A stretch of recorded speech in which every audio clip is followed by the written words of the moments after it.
And we're live again, in theory, if my internet is working correctly this time. Welcome to the 76th annual... I'm just kidding. I don't even think we got that far. Did we get that? 75th? 74th? I'm making shit up now. Hey guys, welcome to the Final Never Night Live Show. Well, is it the Final Never Night Live Show? No, but you'll have to stay tuned because I need that view velocity. So we should slowly be, there we go. All right, I believe we're working.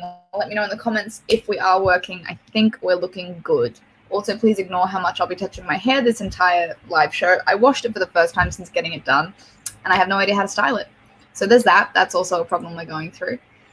I think we're all right. Okay, we're good.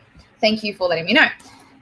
As I said, welcome to the not final Never Night Live Show. It's only not been final as of like the last 3 hours, but I'll get to that. I'll tell you that. But what I kind of wanted to do with this live show specifically was use it as an opportunity to chat about the entire web series. So please assume that there will be spoilers for the web series in this video. Although if you've read the books, then not really a spoiler, but you know what I mean. Like we'll be talking about the 3 episodes / the production diaries / the behind the scenes / whatever went on. I don't know what the fuck is going on here. Yeah, so questions available.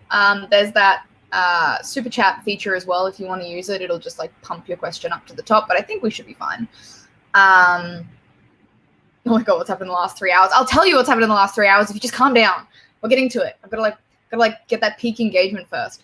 But it's fun. So yeah, so this is that. So if you have any questions, leave them in the comments. We'll get to them. But I guess I'll kick it off with the fact that it's 1,000,000 degrees in Australia right now. But first of all, thank you. Thank you for watching the Nevernight web series. If you haven't, why the fuck not? Please do. Yeah, thank you for watching and thank you for your comments. Most of them have been positive, which is just, it's a really weird thing. And I'm not the only one who thinks it's weird. Like I'm working with these guys who work with like YouTube and stuff, and even they're saying on their end, like with the analytics and stuff, like the positivity, like the like to dislike ratio, the view ratio, the comment ratio, the engagement ratio is like fucking wild. So like this is like not normal. So like that's a really good thing to hear. That's a really weird thing to hear, but it's a really good thing to hear that people are obviously interested in it. They're obviously watching it and they're sharing it and clicking on the things. So that's amazing, and that's what we wanted. So that's really cool. Yeah, and like again, I mean, if cast and crew are watching this, I'm sure you know because you've got better things to do. But thank you to everyone who made it. Again, like it wasn't like a single person effort, and obviously, I guess being the face of the face of the show is like I get a lot of the praise, which it means a lot. But it's also like it's not just me. Like there are 1,000,000 people, if you watch the credits, which I would really love you to do, who worked on this project. So it's not just me. And I know obviously like a lot of people are saying Piéra and team, which we all really appreciate. So thank you to everyone who had anything to do with this. It has been really fucking great. I'll quickly go through some of the comments and then I'll tell you what that news was, if you just bear with me. Okay, so we're saying hello. Hello, welcome. Not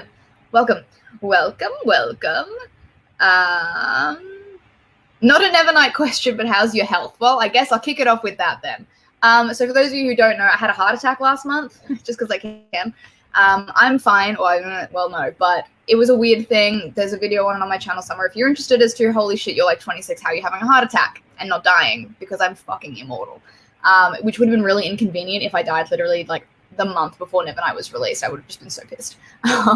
But yeah, I'm doing good. I had a bunch of scans the other day and they all came back clear. So I don't have any like weird shit going on in my body apart from like the natural shit. I start cardiac rehab next week, which that means hopefully I can get back into exercising, which is the main thing because the medication I'm on is making me feel really frumpy and gross because I'm not allowed to exercise. But apart from that, I'm doing well. Thank you for asking. This is going to have to go at some point. Which way? Okay. All right.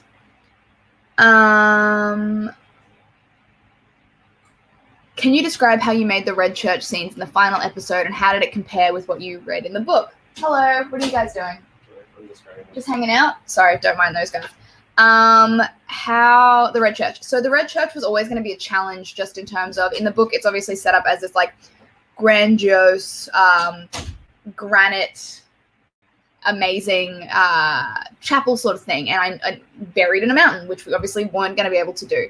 So what we kind of did, and all credit to the location that we used, which is the Sunshine Castle, and all credit to our production design team, because they fucking nailed it. The Red Church scene, which is the very last scene of the whole series, is the first thing we shot on day one, which is like film life. But a lot of that was, so we scouted like a few different castles, and there's not many castles in Australia. So we scouted a few of those, and we thought this one would be the best to kind of be able to work with what we needed. And so a lot of it was just set decoration and really specific smart people angles for the camera. So obviously it wasn't going to be what we wanted. Like, we weren't going to be able to have this like 60-foot statue of Naya in the background.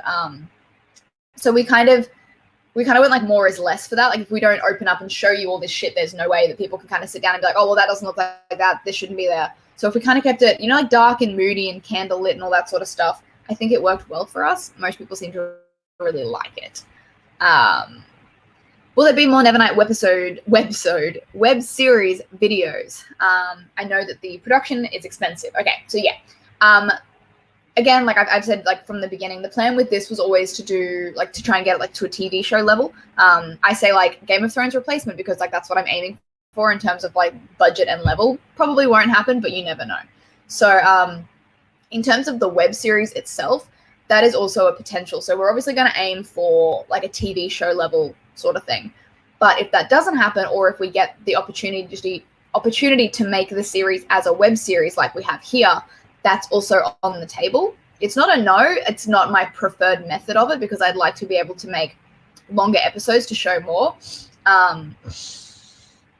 But yeah, like a TV episode is the aim. But then if that doesn't happen, and a movie doesn't happen, but the option to make it for YouTube happens, I'm not going to say no, because that way we still get to make the series. I'm sorry, this fringe is just a whole other level.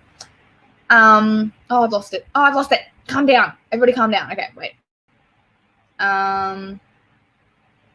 Sorry, you'll have to forgive me. All the comments like scatter every now and again.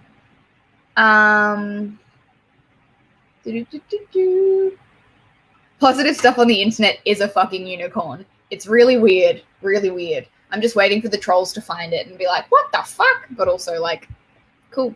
Any bloopers? I mean, I'm sure there were. There's this one scene that didn't make it into the final cut at all. It just more because it didn't really fit with the whole series. But it's of me and Geordie, who plays Trick, walking in the wastes. It's when they kind of point to the mountains and before they sit down. So it would have come at the very start of episode 3, which was them going like, oh, like we should head in that direction, sit at this rock formation sort of thing. And that's probably the only scene where neither Geordie and I could get our lines out of our mouths. It was just so, like, we just kept getting so tongue-tied with what we were trying to say that that's probably the only, I mean, I'm sure there were, but we got pretty lucky. Like, we're professionals. So there's not, I don't remember there being too many on-camera bloopers so much as there are that sort of fun stuff in the behind the scenes, which hopefully, you'll get next week. So hopefully there's a lot of that in there. Obviously, like I've said, I've got my vlog that I will edit someday in the future, which will have all of that sort of funny stuff in it. But no real bloopers per se. How am I and all my animals? I'm good. Just had some health problems, but we're okay. All the animals are doing really well. Otto's obsessed with Artemis, my cat, and he just wants to shove his face in her fur all the time, and she's just like not about that. So Aries has like cemented his like role as the leader of the household and just hisses at Otto at every given time. The birds, they're good. Trick's anxiety is like easing up, so that's cool. That's cool. What's the dog's name is Otto. Otto, we adopted Otto 3 weeks ago as a rescue, so he's about 2. What would you call the accent you used for Mia? Oh, Kayla, you fuck. So a lot of people are, I guess, assuming that it's an Australian accent. It's not an Australian accent. No one in the series, as far as I can remember, uses an Australian accent. I myself don't even really have an Australian. I mean, like, to be fair, a lot of what everyone gets in media is like, real drongo Aussie accents where we like fucking chuck a shrimp on the barbie and shit. Nobody speaks like that. If they do, they're out in like the fucking middle of nowhere that nobody speaks like that in Australia. Nobody speaks like that. Okay, like the 5% speaks like that. But so I think what we were aiming with everyone's kind of accents, we're all different. I mean, that's the liberty you have with a book, with a film, with a fantasy film as well, and especially with a film where they all come from different places. So Mia's background for me was obviously, for the first 10 years, it was brought up as probably tutored young lady of society. So her, I guess her sentence structure and her kind of verbalization is, originally seeped in that, the formative years of a child, but then she spends the next 5-6 years with Mercurio, who, how Mercurio speaks, and that's kind of where she develops all of her, like, penance for swearing and the real sort of guttural vibe, and then plus she's a smoker. So it's going to be like a huskier sort of voice. So what I kind of went with is this weird, it's like a hybrid. It's like a generic fantasy, bit of proper English, bit of Australian. And because if you read the book, the way I read it and the way a few other people have read it, Jay Kristofff being an Australian author, a lot of the sentence structure I found was Australian in that way. Like, we obviously, our sentence structure is a lot different to like Americans. And so I noticed it like a lot in Nevernight. The sentences, like, to say out loud in an Australian accent didn't sound weird, but to say them out loud in like a different accent sounded strange.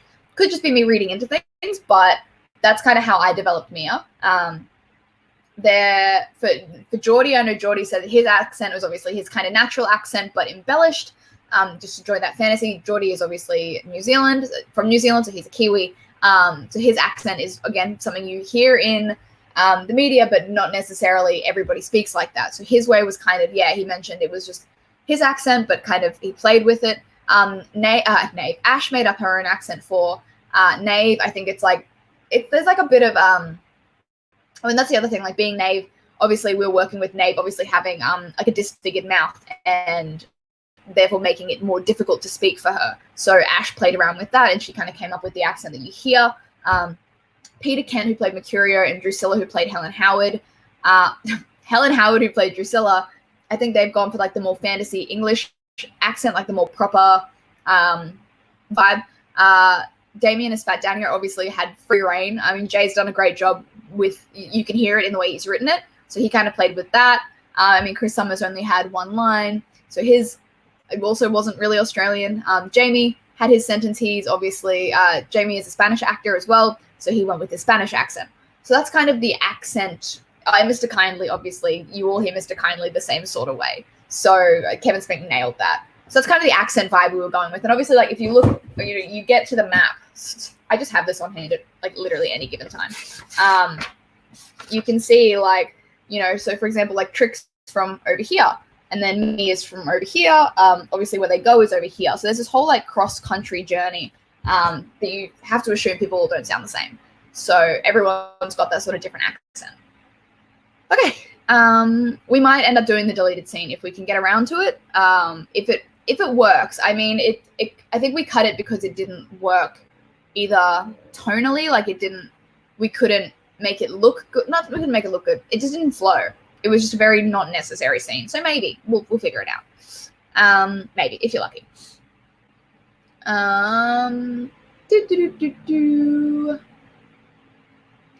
Thank you. So before Mia and Trick enter the Red Church, they had an encounter with Mouser. Why was it considered, and why didn't it make the cut? So I originally wrote it in the 3 episodes that I wrote, or maybe it was the pilot that I wrote. In the pilot that I'm writing, I've got the Mouser scene. But yeah, for this one, it was more difficult because then we'd kind of have to explain how they found the mountain itself, which therefore negates Nave's role completely, or we have to do the whole battle sand kraken sort of thing, which we just could never do. I did really want to do the Discord, where Mia and Trick like have that like sexy weird fight at the beginning of, and we're all just like, what the fuck is going on? I kind of wanted to do that because I like that sort of stuff. But again, we didn't need it. And then that would have opened up, obviously. And the other thing is we weren't going to show the Shaheeds, the teachers. We weren't going to show them because same sort of thing as what I said about Ash. We didn't want to introduce these characters who didn't really have a role in the series and were just there for like fan service, where whereas I could do that in the pilot. So I was kind of saving that. Like this was always a teaser. So you get a little bit, but not the whole lot. So that's kind of always the case with what I was doing there. I am the blooper. Future plans for Nevernight have been confirmed. When do you plan on starting on the 4th episode? I will get to that. That'll be a whole wrap up towards the end. What's one scene you didn't film in book 1 that you really wanted to? Pretty much anything at the church. Like, I'm a big sucker for, like, magic school settings. So, look at that wind. I'm ultimate Beyonce right now. It's very hot wind, so it's like being fire breathed on. The fight at the end of book 1 with Mia and Trick, it's my favorite. Hall of Songs, my favorite scene in the whole book. I'm a big fucking sucker for, like, two lovers having a fight. It's a physical fight. One says something that, like, spurs the other one on, and it's really dramatic, and it's just my favorite scene, and I could just imagine me, like, stabbing Geordie through the chest, and him, like, it was a whole thing. It was a whole thing. How are you with the fires in Australia? We're fine. Up here and where I am, we're fine. We get a bit of smoke, but we're okay, but there are some crazy fucking things happening. Our country is literally on fire, and our government is doing nothing about it. But no, I mean, you can go and Google kind of Australian fires if you want to know any more of that. I personally am safe. I've got some friends who aren't, but we're all good. We're all good with the fires, aren't we? Yeah, we're all good. If Nevernight gets picked up, would the first 3 episodes be rebooted? I assume so. If we went to a TV show, it would be kind of stupid to just start a quarter of the way through. But that's kind of what I'm dealing with now with writing. The pilot is kind of how to do it and how, because obviously if we want to do multiple seasons, I'm not just going to do just what's in the book. Like you kind of do, like you might have like a bit of Trick's backstory in there, or you might have a bit more of Mia as a child or more of Mia's parents, and just figuring out what builds the world up perfectly. Because obviously film and books are different mediums. If you were to get Nevernight to a film or Game of Thrones level, would you still act or go behind the scenes? I mean, I would love to play Mia for the rest of my life every day. I feel like it's just easy. It's not easy, but she's a character that I love so deeply. And also all the cool shit she does on film would just be amazing. I would also want a behind the scenes role. My kind of role on this was, we went with like executive producer because showrunner is kind of not really it, but just sort of, I don't want to say in control of everything, but just across everything. So everything kind of comes through me, or I at least get to know about it before it happens or when it's happening. Just to kind of, I mean, I'm a control freak, but also to kind of keep it as true and faithful to the books. Obviously, we've got people working on the series who don't know the books. And so kind of finding that middle ground between, is it worth staying super true to the book for this specific thing, like the color of a curtain, or is it okay if we change it for the greater good sort of thing? So ideally, that's the goal. Got us doing that. Okay.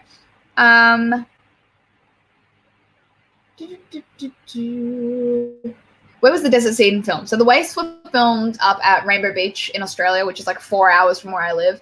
So we went from the Red Church, which is the Sunshine Castle, and then up, I think, an hour and a half, 2 hours to Rainbow Beach up there. There's this sand basin that we literally found 2 days before we started shooting. We didn't have the Wastes until 2 days before we started shooting at the Wastes, which was incredible for, all of the team who was involved with finding them. I think Caleb went up there like 2 days before we were shooting and just stood in the middle of this sand basin and sent us like this like YouTube, this like Facebook video of like sand basin. Logistically, it was a nightmare because obviously we shot into an ocean, which you probably can't tell because Caleb's amazing. We shot into an ocean. It's a popular area, so there was always people. We shot in like the middle of it, so we had to have like a fucking 300. It's not 300. It's much more. It's a kilometer walk to get to where we were going with all of the equipment. So the people who were carrying like the heavy sandbags and the camera gear, like kudos to them. Like we all got like our calves at the end of that week were just 10 out of 10. It was very difficult. Very difficult. Would not recommend. If it blows up, will you keep it on YouTube? Contractually, I believe we have to keep it on YouTube for 18 months? Between 12 months, 18 months, or 3 years. I don't remember. But that's the contract that we signed when we got the grant. So obviously with the grant money with Screen Australia, YouTube, and Google, we had like a bunch of rules we had to follow, which weren't, like, they're not crazy rules, obviously, because we have a fucking cunt conversation and a sex scene on YouTube. But yeah, so I think these episodes should stay. Reached out to Saoirse Ronan for Ash yet. No, but God, I want to. I'm like, my plan is to like build up a bit of a profile so that I could be like, oh, hey, Saoirse, Piéra. And she's like, oh, I know, Nevernight. And I'm like, yeah, that's me. I mean, that's probably like, that's never going to happen, but you never know. No, I feel like I need to get to a higher level before I can ask Saoirse Ronan to play my love interest. Is Mia your new Max? I wouldn't say I'm a new Max, but she's my next character. Max from Maximum Ride, if anyone's wondering, I identified with a lot as that age bracket. As a young woman, I really felt like Max was the character for me. Meeting Mia, that's me now. Like, that's me as an adult. That's me as a young adult and an adult. I'm an adult now, which is really weird. Yeah, and I found another character already who's in her 30s that I'm like, I'm okay with being 30 if that's how I can end up. So they're all very similar, actually. Wow, I've got to type. Mia's childhood horrors were animated in the beginning of the episode. Any future filming of Mia's past? If so, would it be animated or live action? That would depend on, I guess, the medium that we had. Obviously, the animation, incredible, done by George Brown. He's so good, like exactly what we wanted. There's like a few Easter eggs in there as well, which I'm really excited by. Everyone seems to love it. That was one thing that I was really nervous about, going from an animation to live action. But we did that for a bunch of reasons, and it paid off apparently. So that's amazing. My first and foremost is that any book adaptation should be done in animation because you've got so much more freedom. But I love live action as an actor and a human being who could get work. Yeah, if we did a live action, I think all of it would be, if we did like a TV show or a film, it would be all live action. We did animation purely because we couldn't afford to do a hanging scene, and it gave us a lot more liberties as well. So, if it gets picked up for TV, oh, I've lost it. Where'd you go? Or if you do it on YouTube, would there only be 3 seasons for the 3 books, or would book 1 expand to multiple seasons? I don't know. That would probably be up to like whoever knows that sort of stuff. I'm not really familiar with how it goes. Like, book 1, I feel like you could probably, like, this could be a season. Like, there could be a season 1, 2, and 3 for all 3 books. But then if you really wanted to stretch it out, you could get like 2 seasons out of book 1, or 2 seasons out of book 2, and 2 seasons out of book 3, and depending. But then you don't want it to just keep going and get tired and get shit. Game of Thrones. But you want it to when it ends, for people to be like, that was a great ending, that was a great series, like, good, it ended how it should, much like the books, like, it ended how it should. I want more, but I'm okay with not getting more. So that's kind of how I would want it to be. How long did it take to film every episode versus writing the episodes and editing? Oh, that's a very long, hard question. So I started fucking around with Nevernight scripts 3 years ago. Pretty much as soon as I read the book, I started writing like short scenes, much like our Maximum Ride episodes, to just literally shoot me and like 3 other people, and terribly. But like, I didn't want to do it because I didn't want it to not be done well. Like, I wanted the money to be able to do it, so it never really happened. And then I spoke about it, and like for fun, I would write, like I started writing a pilot script just for funsies because I don't know what like take a break means. So I started doing that, and yeah, I guess that kind of spitballed, steamrolled, snowballed with Screen Australia giving us the grant for this. So, I mean, we got the grant, I think December last year is when we got confirmed for the money, and then it was announced in January. And so by then I'd already had, like, I'd had the 10 episodes written, but they were still like draft stage. And so with the help of Screen Australia and my team, obviously changing those, like we wrote those 10 episodes, like they're pretty much polished, like they're pretty much ready to go. But then we obviously cut to the 3, really fine-tuned those 3. And we were still working on those scripts up until shooting. Like the shooting script is a little bit different to the actual episodes, which you'll see if you got that perk. But then obviously shooting, I think we shot for 2.5 weeks. Not every day. I think we shot for 2 weeks straight, and then a few extra bits at the end and around it. Editing took a couple weeks. Sound, VFX, grade obviously has taken the last few months just because they're a lot longer process. There's a lot. It's a lot. And hopefully in the next 3 behind the scenes episodes, you can see a bit more. And then obviously in my vlog, you can probably see a bit more too. Bastard the horse. Wasn't involved in the desert scene. Bastard. I wanted to, but that's also another logistical and budgetary nightmare. Finding a horse that's trained, paying the horse, paying the horse's trainer and owner, paying the safety, all of the stuff that goes around with how you can work safely with an animal on set, it just wasn't worth it. And then obviously you'd have to get flowers, and then that's 2, and there's double everything, and just a whole other kettle of fish. It was just not worth it.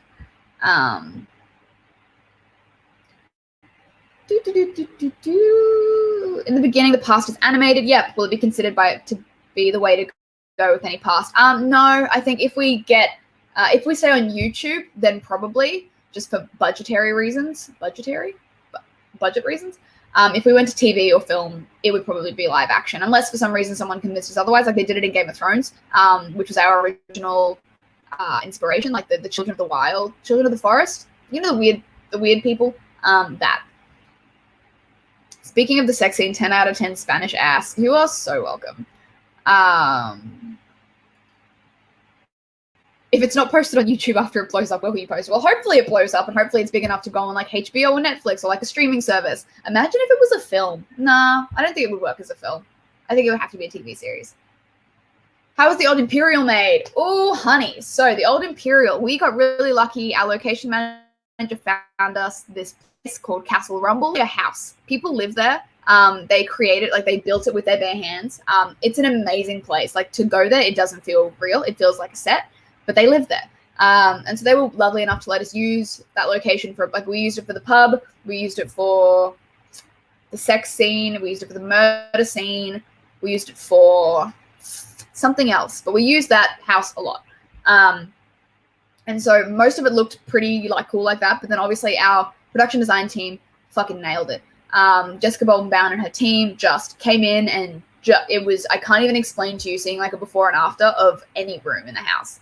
It was amazing. And then plus like the lighting and like smoke effects and stuff like that. Like it was a big collaborative effort to make it look the way it did. We also just got lucky. Do you have any dream casting in mind for other characters? In the web series. Oh no, in general. I mean, if I had my chance and I could have anyone in the world, like, I don't know. I really don't know. Like, there's this one guy that I see as Mercurio, but now having Peter Kent as Mercurio, I'm like, Peter Kent has to be Mercurio forever. Like I said, Saoirse Ronan for Ash, but open to, like, I think that's just because I have a crush on Saoirse Ronan.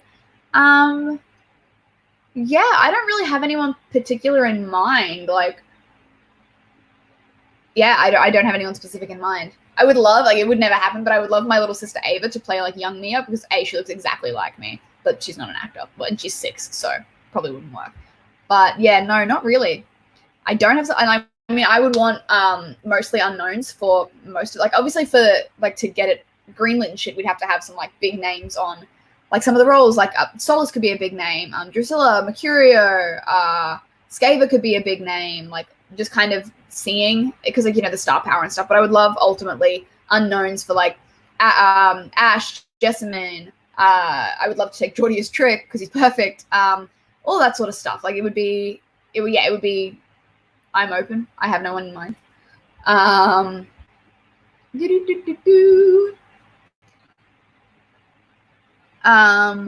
Just like Mia's animated scene, with the plans for Trick's sad past be done differently? No, I think I would want that in live action. Like, writing the Trick's backstory scene with him telling Mia, I was planning to have that, like, monologue, obviously, but intercut with his, his story. And I feel like, depending on the budget, if we had the budget to do that live action, that would look fucking dope. But if we didn't have the budget, then yeah, probably animation. I keep losing it. You all keep going.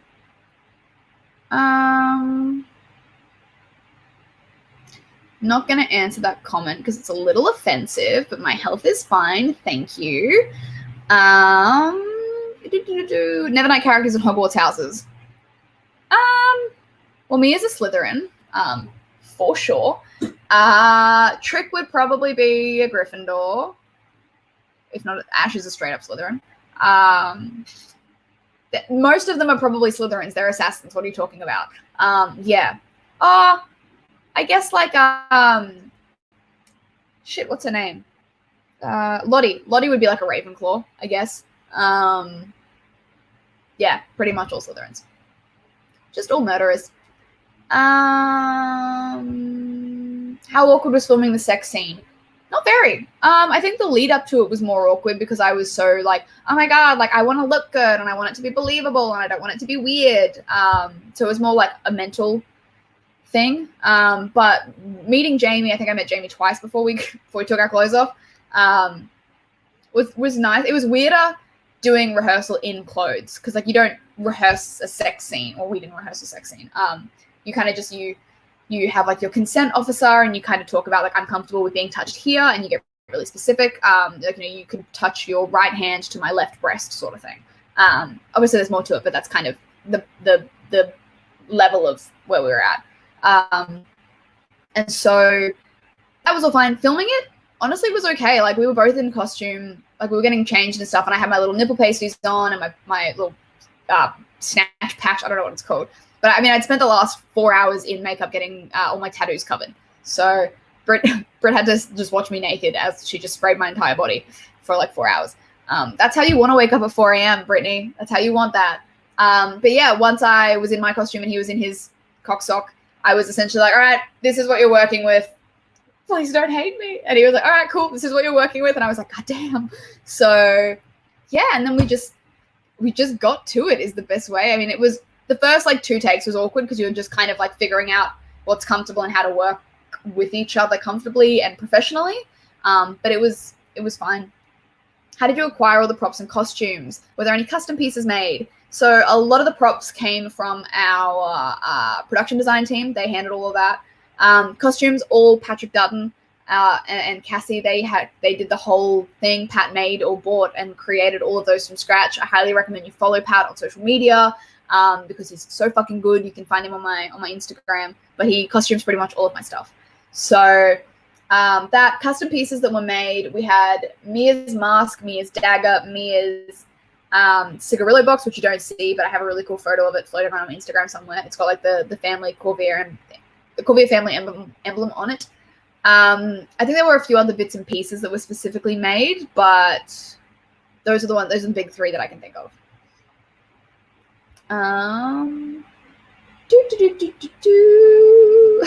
we can't afford a boat for Trailene's bow, but I really wanted to. Why not create the illusion of the vessel? Money. Mostly we didn't include stuff because of money. We just didn't have it and didn't want it to look shit. Also because at the end of the day, it wasn't a super necessary scene for the story we were trying to tell. Like you have Mercurio saying, go to this place. The next episode opens with Mia at this place. Nothing in that on the boat was super necessary that was related to the 3 episodes. Like, yes, if we went further into the series, obviously she has the conversation about the fact that there are 3 sons. She kind of talks to Mr. Kindly a bit more, and then she kills 2 guys who were really insignificant. It was just to show that she can kill people now. So not super needed. Did Jay see the final version as we did, or did you show him clips as we filmed? No, I kept the 3 episodes for like where they were completely done to show Jay because I didn't want him to see a really rough draft and be like, oh, cool. So I just showed him, he saw it like a day before you guys did. I showed him, we had 2 trailers originally. So before the trailer came out, we had a different trailer.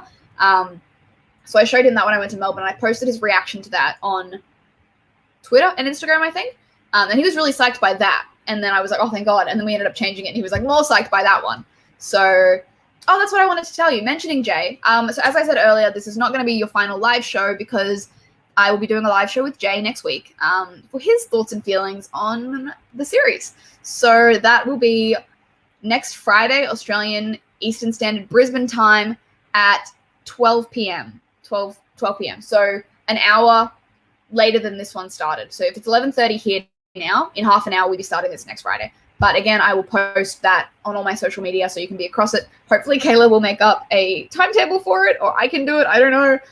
But yeah, so I'm going to have Jay on not this time, but next week to talk about what he thinks about the whole experience, about seeing his shit on live action, and just, yeah, what he thought about it. So that's my like little announcement. In a perfect world, he comes on and he's like, Piéra, here's the rights for the TV show and millions of dollars, and we all rejoice. That won't happen. But yeah, if you want to tune in next week, I will have Jay Kristofff, the author of Nevernight, here to fucking roast me about the series we made. There you go. One thing you'll take away from this series of the experience. I've learned a lot about myself as a filmmaker and how to make films from this series. So hopefully that's all positive stuff that I can take into literally anything I do next is the goal. Also, how fucking incredible crowd support is, like fan support, because we could not have done this without A, the Kickstarter, and B, everyone's positive responses. Like, nobody would have watched this, so it's insane. Hair, makeup. Oh, I've lost it. Outfits. What's the process for all of those? It's not really like my forte. Obviously, everything is sourced prior. There was obviously, if you watched the earlier pre-production vlogs, there's like costume fittings, makeup trials. So you test it all before you get there, and then once you're on set, obviously, costumes handles the costumes all day. So like, especially for continuity and stuff, like you'll see Pat, in the middle of a cut, in a cut between shots, coming in and like readjusting my shirt or fixing Nave's thing. And same with Brittany, she'll come in and she'll powder us, or she'll fix Trick's makeup or our hair and stuff like that. So, which is why my fringe looked so incredible in the scene when me and Trick met. That flawless. That fringe is flawless. It was too flawless. Yeah. Who did the art for the intro? My favorite way to depict flashback. So George Brown did our animation on Instagram. I think he's Rusty_Brown, but don't quote me on that. I can link that later. So George Brown was our illustrator guy. Audition process for Trick was fun. So originally my net was Australia wide. So I opened it up to, I went searching. Like I did a search. I went looking for a specific look for this character, and I found a few actors, and then I auditioned those actors, and they didn't really give me the Trick that I wanted. They were either too tough, or they were too soft, or they just weren't anywhere within the realm.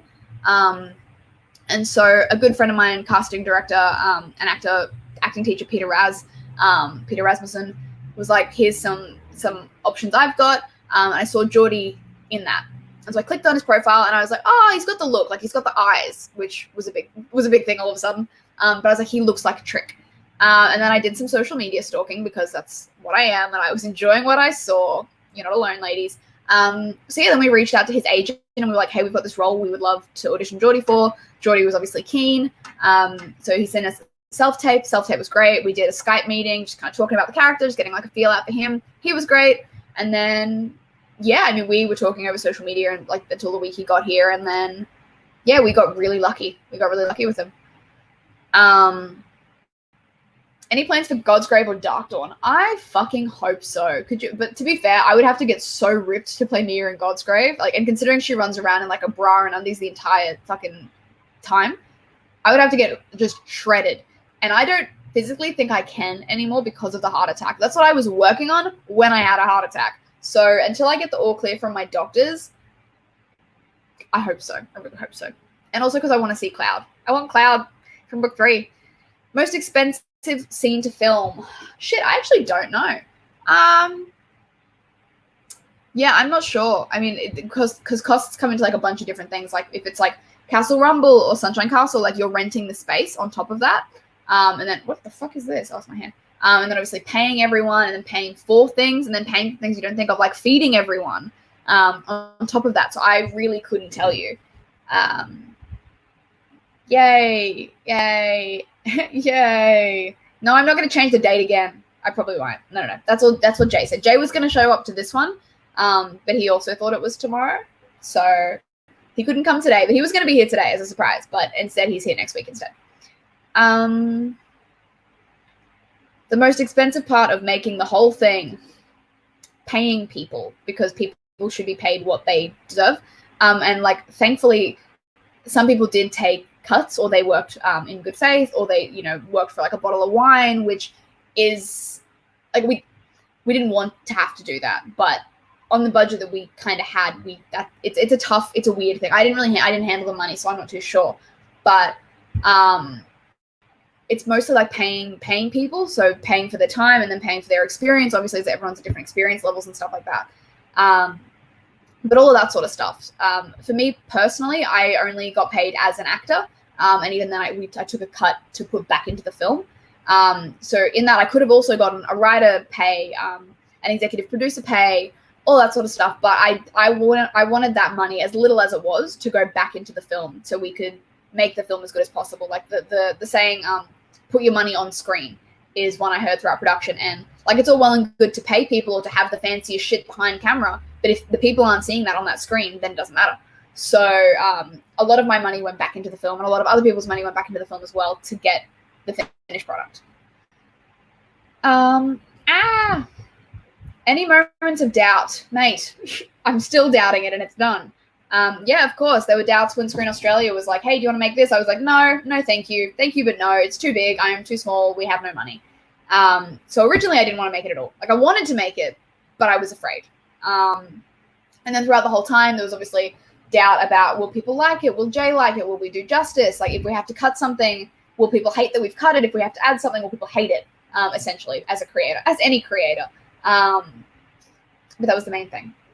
How's your health? Again, I'm okay. I mean, I'm on a bunch of new medication now. I have, for those who just tuned in, I had a heart attack last month. There's a video on it. You can find it there. The medication is annoying me. That's probably the only thing. I don't know if I'm putting on a lot of weight, but my body is swelling or like, I'm not eating healthy either, so that doesn't help. But also the fact that I can't exercise at the moment. I haven't been cleared to exercise. So it's a lot of that, and most of it's probably just internal. Apart from that, okay, like, I still get heart spasms every now and again, and my new favorite game is this indigestion, or am I having another heart attack? I will go to the hospital if I feel bad, but I've been good so far. So thank you. There is no episode 4, so I'm not quite sure what you mean. It was always 3 episodes, but as I said earlier, if the option to make the other 7 episodes comes up, I will definitely take them. If we don't get a TV series or a movie, because I just want to do it. I just want to keep doing this forever. Do I roast Gaver and Remus any plans? Yeah, I mean, I would if we got the TV series. Obviously, they would be there in the beginning. And if we did the rest of them in the series, yeah, I'd have to, because she kills them. No, they're involved more heavily in the series, so they would be live action. Thank you. How is filming the scene with Fat Danio? Oh, baby, that was one of my favorite scenes.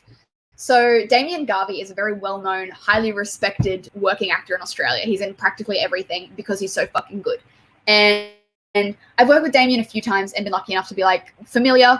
And so he's also with my agency as well. We're with the same agent. So I kind of went to him and I was like, hey, agent, I would love Damien Garvey if he's interested. I didn't think he would be interested because it's such a low-level thing to what he's used to.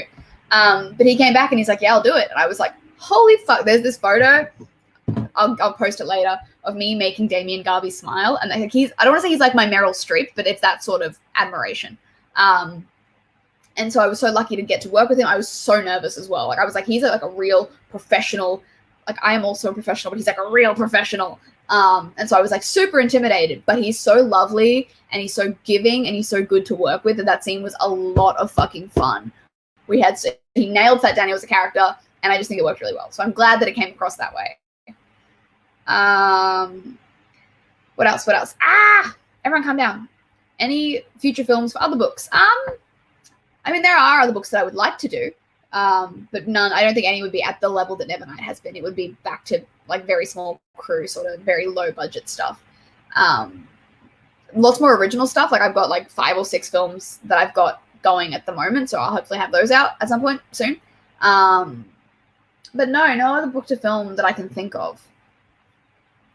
Who owns the rights? How are the legalities? I own the rights. Me, I do, for the series, the web series. Yeah, it was literally a matter of just talking to Jay and talking to Jay's like lawyers and Jay's film lawyers and stuff, and being like, hey, this is what we want to do. And then we drew up a contract, and then we kind of fiddled around with that contract, and yeah, I got that done on time. Yeah, so that. Also that. If you're gonna make more episodes, did you film more? No, so we only filmed those 3. Yeah, we only filmed those 3. I've got the other 7 scripts, but we've only filmed 3. Are you sending the web series to any big production companies? How does that work? So it's a weird one. So obviously the first and foremost thing that we want is for other people to be talking about it. Like, Strange on the Internet is like your best pitch in that, like, because the amount of times you guys have tweeted, hey, like HBO and Netflix, I'm pretty sure that their social media person has been like, what the fuck is this? Clicked on it and been like, and hopefully didn't hate it, and then forwarded it on. That being said, I do have people who work at Netflix. I do have people who work at Stan, which is an Australian streaming company, who I've slipped it to, and they're like, I'll slip this to the right people. So it's that. Obviously, we've got that electronic press kit, which I sent out to a few publishers, a few film companies, film people in positions that kind of have the full summary of it. I have a meeting next week with another Australian funding body to hopefully get that up and going for the TV show. So fingers crossed that happens, and also kind of working with Screen Australia as well, hopefully.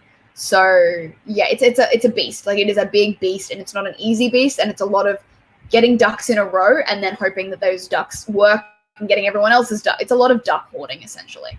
But it's also the first time I've done it, so I'm still figuring it out as well and getting the right people on board to help. A bit awkward, the sex scenes with Trick. Maybe. Well, yeah, they would have to be. They're in the book.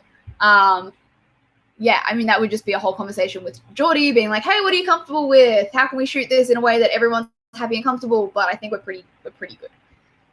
My favorite outfit, my sex scene. No, I'm just kidding. My favorite outfit, I loved the waist outfit because it was so freeing and movable. I hated the flappy thing that flapped in the wind. Mia's first outfit in episode 1 because it's like so iconic. Yeah, Pat just nailed all of the costumes, really. Am I currently working as what? I do so many fucking things. I don't even, when people are like, what's your job? And I'm like, a lot. I do a lot. Would I do Book of the Ancestor by Mark Lawrence? I fucking wish I could do Book of the Ancestor. Nona is like another character I would love, but she's so young for the start, so I couldn't play Nona until she was like maybe in it, like book 2, book 3. I would love to do that. Maybe I could. That one doesn't seem as difficult. Now you've given me ideas. Fuck you. How is recruiting Mother Drusilla? So Drusilla, Helen Howard, is on the same level as Damien Garvey. She's another very well-respected Australian theatre actor. She's also with my agent. I've worked with her a bunch of times, and it was just the same of being like, ooh, I would love Helen to play Drusilla. Hey, agent, would she be interested? And Helen coming in and doing an audition and us being like, perfect, she's great, done, cast. So we were really lucky with her as well. Which one story you could add? What is one story you wish you could add your own character to? I'm not quite sure what you mean. Like, my original character to a book? I mean, a lot of my characters are very similar to a lot of the characters that I read. Like, they're the characters that I love or they're inspired by. So a lot of my OC Ren, who you'll meet hopefully soon, is like a mixture of like Mia. She's a mixture of Victra. She's a mixture of like Lila Bard. She's a mixture of me. She's just me. She's a self-insert. Very similar to all of those sorts of things. What's next on the agenda and how can we promote the series? Next on the agenda, I'm currently writing the pilot for Nevernight because I can. So essentially, I'm going to write a pilot, which will be what we pitch to people, but it'll also be a draft pilot, so it's not like this is the final product. This is what I've done. Please make it better with someone who knows more than I do. I don't classify myself as a writer, and it's not easy adapting a book either, especially if you're trying to adapt it to a pilot. So that's what I'm doing in my spare time, just for funsies. To promote it, again, just post about it, tell people, post it for as often, as long as possible, like not just this week, different social medias, talk about it, tell everyone it's great, all of that sort of stuff, if you believe that. Okay. How did I first discover Nevernight and why did I fall in love with it? It has a lot of backlash from people like, your stuff, right? I fell in love with Nevernight. This was the first copy that I ever received. I now have every copy ever. My friend Gina sent it to me when she went to the, what's it called? Book premiere? That's not what it's called. The book release in Sydney that Jay had for book 1 back when it was like a tiny little book that nobody really heard of. And she's like, oh, this sounds like something Piéra would like. So she sent it to me, and it took me a while to get to. But then once I found it, I was like, shit, I love it. I fell in love with it because apart from like all the tropes in it that I love, Mia really resonated with me. She was a character that I really could relate to. So that's why I loved it.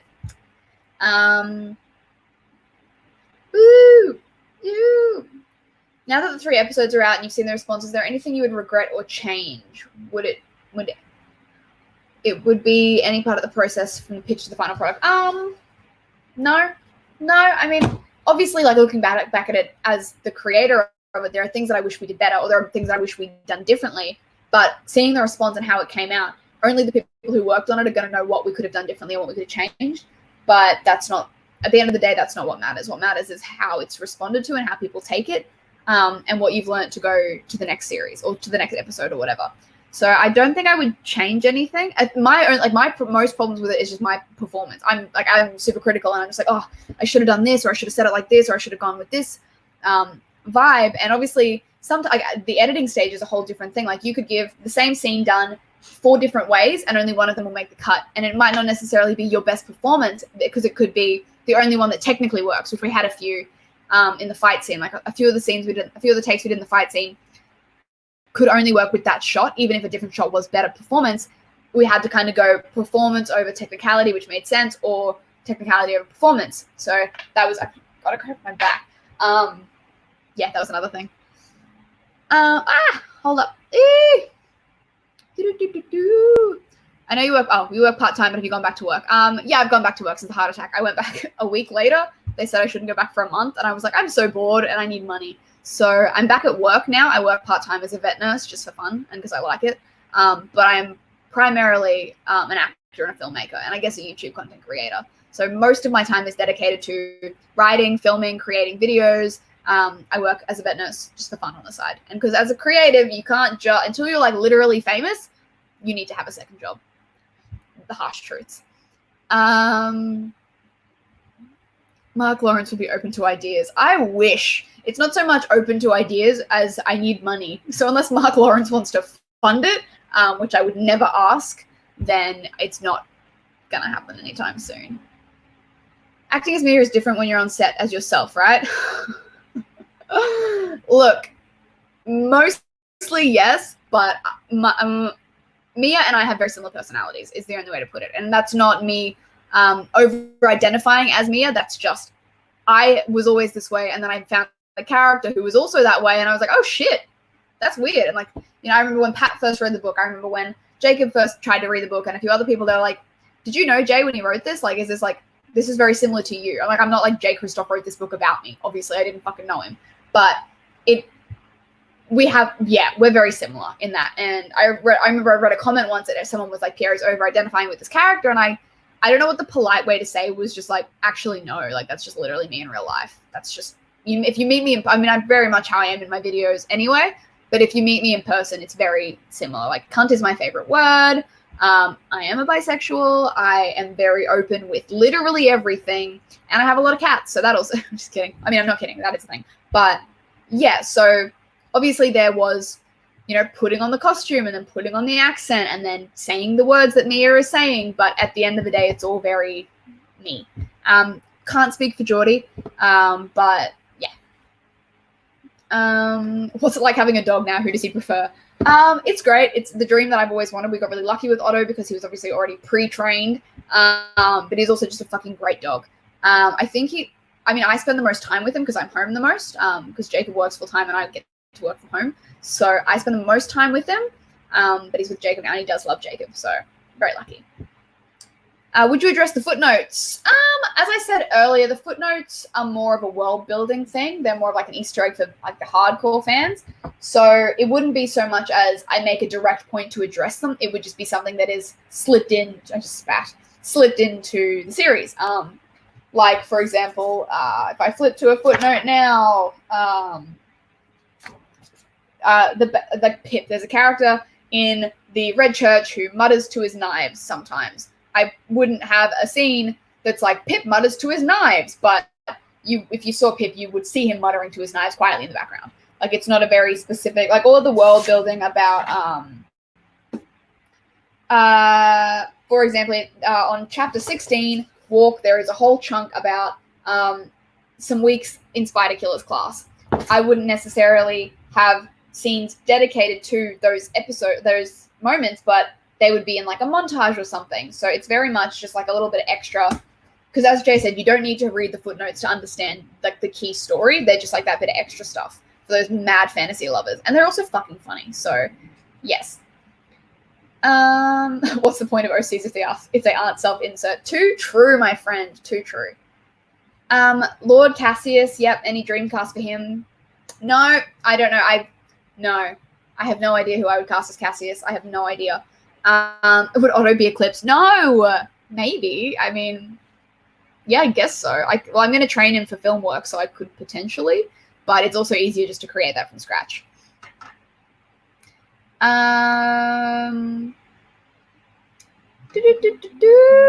Sorry, still squeezing. Hush is in a pretty harsh situation with his, no teeth. How do you plan to make that real life? I mean, my first option would be to cast an actor with no teeth. Like, they exist, they're out there. I'm sure they're looking for work. That's also that's an option. That would be my preference. But I mean, if that couldn't happen for some strange reason, it would just be like a costuming, practical, and special effects sort of thing. Like it's happened. There are shows out there where characters don't have teeth. So yeah, it would be that. What am I reading at the moment? I just read Kings of the Wild by Nicholas Ames, which I loved, and I'm starting book 2, which is Bloody Rose. Really loving that at the moment. And look, I'm realistically probably about to start rereading Nevernight for I'm close to the 11th time. Not mad about it. What does Jacob do for work? Jacob is a marketing officer for a non-for-profit company that helps people with disabilities get into the workforce. So he does a lot of social media sort of stuff in a different way. He also has a YouTube channel for gaming. Do I hire extras or were they random people? Those ones were randoms. We put out a call. So some of them are friends and family. Some of them were other crew members. The amount of times you see Pat, who is our costume designer, in every single episode, it's like an Easter egg for production because Pat's in every single episode as a different character. So we've made him his whole backstory. He's the character that the hangman kicks. That's Pat. In episode 2, you can see his back as we pan into Mia and Mr. Kindly. And then in episode 3, he is directly in front of you when they're saying, "Revered Mother Drusilla, pray for us." So that's Pat's story. Yeah, we literally put out a call. We're like, hey, if you're in Brisbane, you want to be a Nevernight, come on over. That's cool. So we were really lucky that we had a lot of people show up. Jess and Mia have a lot in common, but they're enemies for most of the book. Half the time, enemies are enemies because they are too similar and they don't make sense. They're not ready to see each other themselves as each other. So that's a whole side kettle. Any dream cast? Nah, no dream cast for Jess. No, I don't really. There's no one I really see Jess as when I read the book either. So it's difficult. Why is every episode 8 minutes? They're not. One is 5 minutes and one is 11 minutes. And that's just because we couldn't afford any more. Can you break down the key characteristics you like in a main lead? It's a tough one because it changes. Some days I want a Mia and some days I want a soft cinnamon roll. But it varies. It's a tough one because there's so many different characteristics and then you've got to kind of balance out with flaws as well. You've got to have some decent flaws in there. And so it's all just kind of about building their history and their character. Holy shit, that's all the comments. Wow, cool. Thank you for your comments. There's another one. God damn it. Mouser, Aaliyah, Solace, and Spider Killer. Thoughts on their casting? Thanks, Alex. You are asking the best questions. Thank you. Please don't be someone that I know secretly. Probably professionals in their crafts. Yeah, I don't know, actually. I feel like any of the Shaheeds could be a Hollywood name to draw in that attention. I can't really think of anyone. Mouser. Now I imagine Mouser as if you've seen Phantom Rin's art of Mouser, that's now how I see him. So finding someone who looks like that. Aaliyah, I've always seen as, I called her Aaliyah for the longest time. Aaliyah, I've always seen as East Asian, as a Chinese actress or something. Completely different things. I've always seen her as not a white person. Saying obviously Spider Killer's not. Spider Killer, New Zealand actress I would go for. Don't have anyone in particular. When are you getting married? Fucking never. I don't know. It's literally the last thing on my mind. We were going to get married in October this year, but then Nevernight came up and I was like, I'm not going to have time. It's not overly pressing. Okay, guys, I didn't say stop with the comments. Keep giving. What's my favorite book of all time or of Nevernight? Nevernight is obviously my favorite of the 3 books. My favorite book of all time would probably be Golden Sun by Pierce Brown because it's just so fucking good.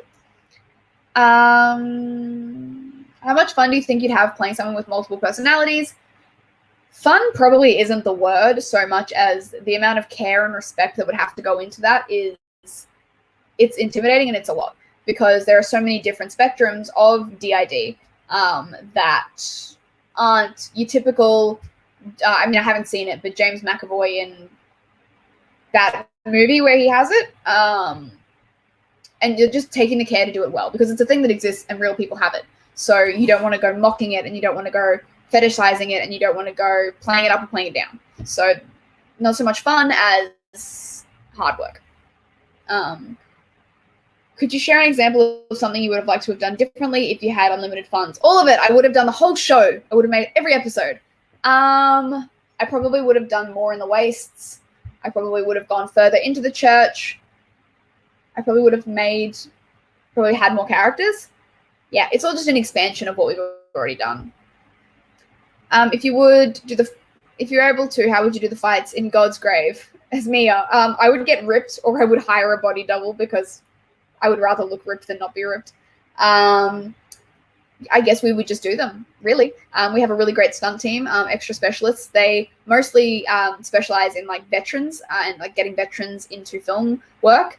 So not really me, but we got really lucky meeting them, and they're like super on board for all Nevernight related things. So yeah, it would be a lot of just me getting fucking my ass kicked in training and in real life.